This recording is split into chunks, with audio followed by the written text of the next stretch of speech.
राधे कृष्ण। अज्ञान से द्वैत की प्रतीति। 53वां सूत्र।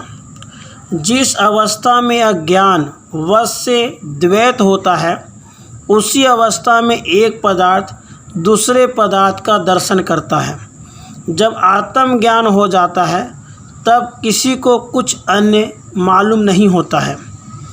अद्वैत भाव से लाभ। 54वां सूत्र।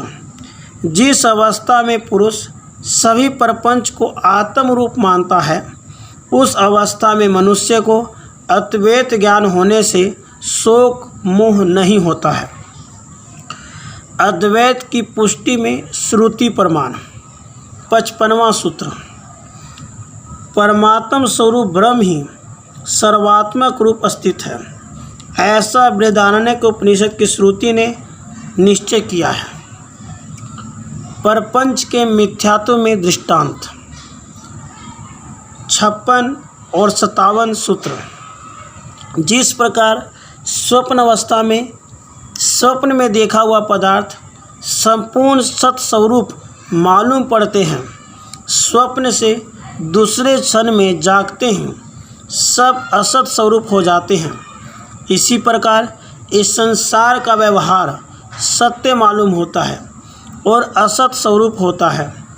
जागृत अवस्था में स्वप्न मिथ्या मालूम होता है, स्वप्न अवस्था में जागृत मिथ्या मालूम होता है और सुषुप्ति अवस्था में स्वप्न और जागृत दोनों ही मिथ्या होता है। इसी प्रकार स्वप्न और जागृत अवस्था में सुषुप्ति मिथ्या दिखाई देता है। अवस्था त्रय का मिथ्यात्व। 58 सूत्र।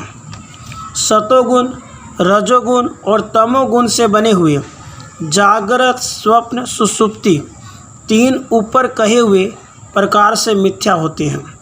इन तीनों अवस्थाओं का साक्षी गुणातीत अर्थात गुण रहित, चिन्मय अर्थात चैतन्य स्वरूप सत्य है। जीव ब्रह्म की एकता में दृष्टांत। 59वां सूत्र।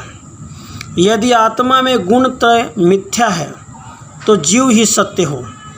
वहाँ कहते हैं, जिस प्रकार मृत्तिका में घट की भ्रांति है, परंतु घट नष्ट होने पर मृत्तिका ही दृष्टिगोचर होती है, और जैसे सुक्ति में चांदी की भ्रांति होती है और जब समीप जाके देखते हैं तो चांदी होती है, इसी प्रकार जब तक आत्मा ज्ञान नहीं तब तक जीव है ऐसी प्रतीति हो, परंतु ब्रह्म का साक्षात्कार होने से जीव को नहीं देखता है।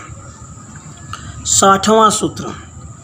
अज्ञान अवस्था में जो जीव ब्रह्म का भेद भासता है, सो केवल नाम मात्र है, वस्तुतः मृत्तिका होता है, परंतु घट ऐसा नाम मात्र होता है, और सुवर्ण होता है, परंतु कटक कुंडल ऐसा नाम मात्र होता है, सीपी होता है, परंतु मायावश रजत कहने लगते हैं। इसी प्रकार वस्तुतः ब्रह्म होता है, तब भी ब्रह्म में जीव संज्ञा होता है, सो नाम मात्र है, वस्तुतः मिथ्या है।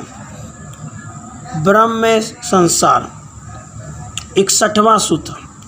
केवल जीव ही नाम मात्र नहीं है, किंतु संपूर्ण विश्व ही नाम मात्र है। जैसे आकाश में वस्तुतः कुछ नहीं है, परंतु नीलापन मालूम होता है। जैसे मारवाड़ की भूमि में वस्तुतः जल नहीं है, परंतु भ्रांति से जल मालूम होता है। जैसे अंधकार दोष से रात्रि में ठूंठ पुरुष मालूम होता है, वस्तुतः पुरुष है ही नहीं।